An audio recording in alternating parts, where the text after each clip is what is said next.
Pessoal, beleza? Hoje vamos fazer aqui mais um autovlog. Hoje pra gente falar um pouquinho sobre os carros a álcool, né? A sua ascensão, a sua crise, né? Porque na década de 90 tivemos uma crise grande, né? Com os carros a álcool, que ninguém queria mais ter carro a álcool. Até a nova ascensão que ocorre a partir de 2003, né, com o advento do carro Flex. Antes de mais nada, se você ainda não é inscrito aqui no canal, por favor se inscreva, que toda semana a gente sempre tenta trazer um vídeo novo aqui para o canal. Se você já é inscrito aqui no canal, por favor participe daquela área comunidade, que lá nós sempre falamos a respeito dos carros que a gente vai testar, dos carros que a gente já testou e de curiosidades automotivas em geral. Bom, o conceito dos carros a álcool, né, ele começa a surgir durante a década de 70. Eu sei que aqui eu vou ser polêmico, mas aqui o meu interesse não é ser polêmico. Aqui já tá tudo cheio d'água, hein, gente? Olha que legal. Rio de Janeiro é sempre um pinico, né? E com um prefeito que não faz as manutenções na cidade, vira esse alagadinho maravilhoso aqui. Olha que coisa deliciosa para ferrar um carro. Enfim, ou então a pé, né? Porque tem uma calçada aqui. Imagina a pessoa tendo que passar nessa parte aqui. Mas enfim, continuando aqui o que interessa, né? Então, os carros a álcool começaram a ser projetados aqui no Brasil durante a década de 70. É polêmica essa questão porque ela tem um pouquinho a ver com a questão do lucro de muitos fazendeiros que estavam vendo suas fazendas perderem muito dinheiro durante a década de 70 por não estarem produzindo determinados... não tendo mercado para o que eles produziam, né? No caso a cana-de-açúcar. Então, uma das soluções do governo daquela época foi o que?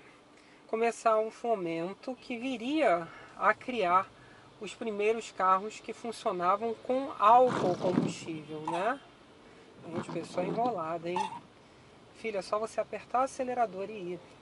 E ligar a seta, porque a seta não é curva, você pode dar ela sem medo. Enfim, então, começou ali na década de 70.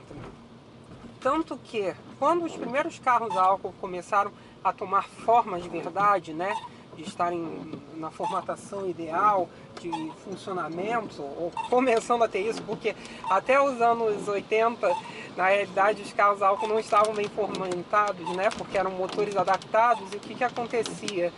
Você tinha muito aquela questão de ligar o carro a álcool de manhã, né, que era horrível. E também tinha a questão... O primeiro motor que foi feito, e muito bem feito, para o álcool foi o CHT da Ford, que viria primeiramente no Corcel 2, né? Foram os primeiros carros de fato a terem uma boa montagem e serem econômicos, além de tudo, no álcool, né?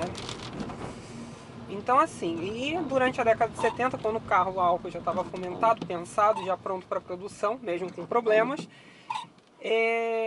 eles fizeram a proibição da venda de carros funcionando a diesel aqui no Brasil. Muita gente vai dizer que era por conta da crise do petróleo, só que na realidade não era. O que acontecia? A crise do petróleo, a primeira crise do petróleo aconteceu mundialmente em 73. A gente está falando de 77, quando houve essa questão do bloqueio, né, da produção de carros a diesel aqui no Brasil, ou importação, né? A proibição da venda. Então não foi por conta disso que eles travaram a venda, que eles diziam que não tinham mercado, que eles não teriam como vender, ou que eles não teriam condições, em hipótese alguma, de vender esses carros aqui, porque não teria demanda, não teria como atender a questão do combustível, né, para tanto carro. Mas na realidade era para ajudar o pró-álcool, que seria o programa que viria a auxiliar a venda dos carros a álcool. Os anos 80 chegaram, os anos 80 foram os anos do álcool, né? É muito difícil, principalmente quando você chega ali entre 84 até 89, você achar um carro original de fábrica a gasolina. É muito difícil, porque a produção era praticamente 100% a álcool. Inclusive existiram modelos que só existiram a álcool. Por exemplo, de um carro que eu gosto muito, o Monza SR. O Monza SR só existiu a álcool. Independente dele ser 1.8 ou 2.0, sempre foi a álcool, né? Nunca teve essa possibilidade. Olha o outro fazendo merda ali, ó. Para virar SR ele só existiu a álcool, né? Então, durante a década de 80 foi muito carro, mas muito carro mesmo, tá? Era muito difícil achar um carro a gasolina. Deu muito certo. No início dos anos 90, por conta de uma entre-safra na produção do álcool, teve uma crise de você não ter álcool disponível nos postos. E as pessoas se viram loucas porque a maioria dos carros recentes era tudo a álcool. Você não tinha muito carro a gasolina. Então isso daí foi o início da decadência. Claro que os carros a álcool ali começavam a envelhecer e os problemas que eles já tinham quando novos, principalmente os carburados, só existia carro carburado no Brasil naquela época, produzido aqui no Brasil naquela época, o que acontecia? Se eles já eram ruins de ligar quando eram novos, você imagina com 8, 9 anos de uso na época. Então, foi piorando, intensificando essa raiva. Ainda teve a questão da reabertura das importações, que ocorreu em 1990, e os carros importados, obviamente, eram todos a gasolina, né? E daí o carro a álcool começou a entrar em decadência profunda. Né? Aí nós temos a chegada dos primeiros modelos injetados, e sim, foi o Monza com injeção eletrônica EFI, né? O TBI Rochester, e o Cadete e a Ipanema com o mesmo sistema. A Chevrolet ainda insistia no álcool, né? Apesar dele estar em desuso. Inclusive com uma solução que eu achei bastante eficiente na época, que era o Ômega 2.0 a álcool. O Ômega 2.0, para quem não sabe, era um motor F2, ou seja, era um motor do Monza, só que montado de maneira longitudinal. O Ômega, ao contrário do Monza, a versão com injeção multiponto, aliás, o Ômega só teve multiponto, ela era uma multiponto já digital da Bosch. Então isso facilitava muito a vida, né? Isso facilitava muito a vida. E melhorava muito o desempenho e o funcionamento do carro, porque o Monza com multiponto, né, o Classic, primeiro que ele só existiu a gasolina, e segundo que ele era analógico, então era um mapeamento mais complicado, né? E era mais difícil de você acertar aquela injeção. Então quando eles fizeram essa versão a álcool, pra vocês terem uma noção, o Monza ele gerava 121 cavalos na gasolina já, que era uma boa potência para a época, né? Eu sei que vocês estão irritados com o barulho do limpador, já troquei essas palhetas 3 vezes e elas continuam fazendo esse mesmo barulho. Pouco tempo depois que você compra, faz barulho. Não tinha nada contra aquelas que eram com armação de ferro, porque elas também faziam barulho, então dá tudo no mesmo, só que essa daqui custa 4 vezes mais. Mas enfim, continuando aqui o álcool. E o Ômega ele gerava 130 cavalos, com um motor 2.0 a álcool. Isso era maravilhoso para a época. Só que ali, o carro a álcool ele já tinha caído em desuso. Tanto que ele durou muito pouco tempo, né, em linha. Ele só ficou, acho que, entre 94 e 95. Logo depois ele saiu de linha. Eu acho uma pena muito grande, porque poderia ter continuado o desenvolvimento, né? E a tecnologia ter se aprimorado ainda mais e ter ficado ainda melhor do que ela de fato ficou, né? Porque ela de fato ficou até o seu final. Então eu acho isso uma pena muito grande de terem abandonado o Pro álcool, né? E aí, até o final dos anos 90, só carro a gasolina, né? Que continuou vendendo bastante, né? Aí no início dos anos 2000, mais precisamente em 2003, temos a adição do primeiro carro flex vendido no Brasil, que é o Gol. O Gol da terceira geração, aquela terceira geração boa, né? Que vem a partir de 2002, né? Com aqueles para-choques com um aplique preto e tal. Foi o primeiro carro flex do Brasil. Muita gente não dava corda, inclusive me lembro de muita gente chamar os carros flex de pato, né? Que ele nem andava bem, nem voava bem, né? Como se fosse o bicho.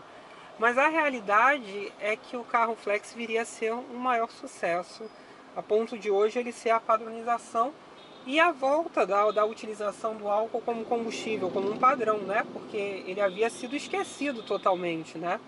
Durante muitos anos, né? Vocês estão vendo que eu estou pegando um trânsito fudido, com chuva, eu estou fazendo 9,5 por litro de álcool. Se fosse na gasolina já estaria bom, mas no álcool é melhor ainda.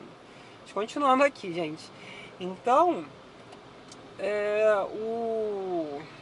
a partir dali o álcool voltou a pegar toda a força e até hoje, claro que a gente faz muita variação, tem essa opção. Tudo bem que você não consegue ter a eficiência total.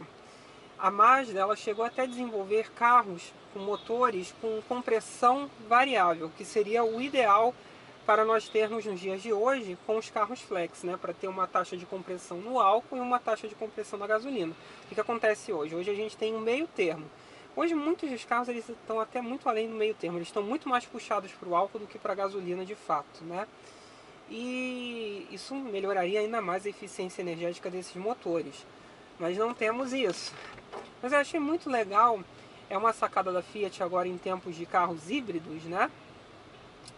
A Fiat ela está querendo lançar uma versão do Firefly agora, que é um motor padrão dela, que está em Cronos, está Passa com a moto, meu filho. Tá, eu já entendi que você está atrás de mim. Eu tô te vendo, mesmo molhado, tô te vendo. Eu quero vir pra cá porque eu gosto mais dessa pista, que eu tô mais distante das balas ali. Então eu prefiro aqui, que eu roubo. Mas infelizmente, né? A gente tá no Rio. Mas continuando aqui, o que interessa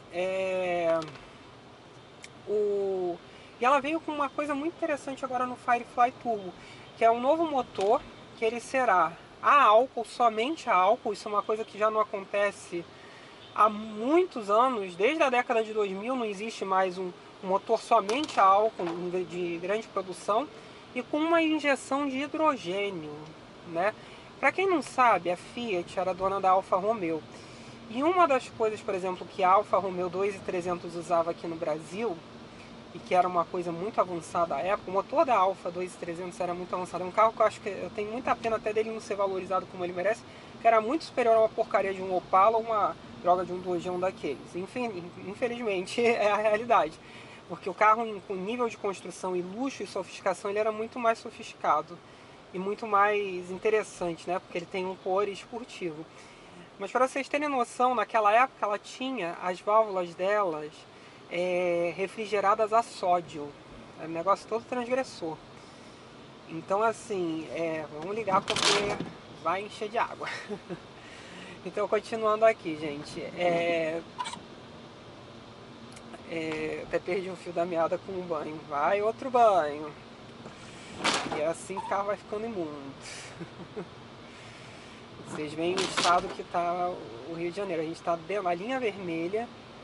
A gente está numa pista de velocidade alta, né? Numa pista fechada, porque aqui em cima passa outra pista, né? Que é a pista que vai em sentido Lagoa. E a água está infiltrando toda para baixo. Não está vindo do lado, está vindo de cima. Mas enfim, continuando aqui. Eu achei muito interessante, transgressor. Para quem não sabe, a Fiat foi a primeira marca a vender um carro a álcool aqui no Brasil, que foi o Fiat 147, lá em 1977. Já com um ano de produção, o Fiat 147 ele já tinha a sua versão a álcool, que era muito transgressora à época, né? Então assim, e hoje, se ela vier com esse Firefly Turbo conforme ela está projetando, vai ser muito interessante. E vamos voltar a ter um motor a álcool de ultra eficiência, né? Isso que eu estou muito curioso para ver, que é algo que se perdeu nesses anos, né? Da gente não ter mais carros somente a álcool. E eu acho que isso faz uma falta danada, porque eu gosto do álcool como combustível, né? Não é uma questão ufanista de ser brasileiro, assim, não é essas porcarias, é porque eu gosto do álcool como combustível, que apesar de você ter um consumo maior, você também tem um desempenho bem maior. Eu adoro isso, né? Principalmente, eu me lembro muito da diferença do Monza gasolina para o Monza álcool. É uma coisa assim incrível. E mesmo nos carros flex mesmo, assim, mesmo assim a gente ter uma taxa de compressão variável, você consegue perceber nitidamente em muitos carros. Olha o banho aí, você percebe nitidamente em alguns carros a diferença de potência entre o álcool e a gasolina. Tá bom, pessoal? Então a gente fez aqui um breve histórico, né? Um carro chinês ali quebrado, um Chery S18. Um Chery que é um chinês de verdade dessa época, porque agora os Cherys não são mais chineses, né? São feitos lá em Jacareí, tem qualidade e durabilidade. Curtam, compartilhem, se inscrevam no canal. Se vocês têm alguma dúvida, postem aí embaixo, com o tempo eu vou respondendo. Se vocês querem que eu teste algum carro específico, me informem aí embaixo que eu tento arranjar e falo a respeito das minhas impressões após guiar para vocês. É isso então, pessoal. Valeu!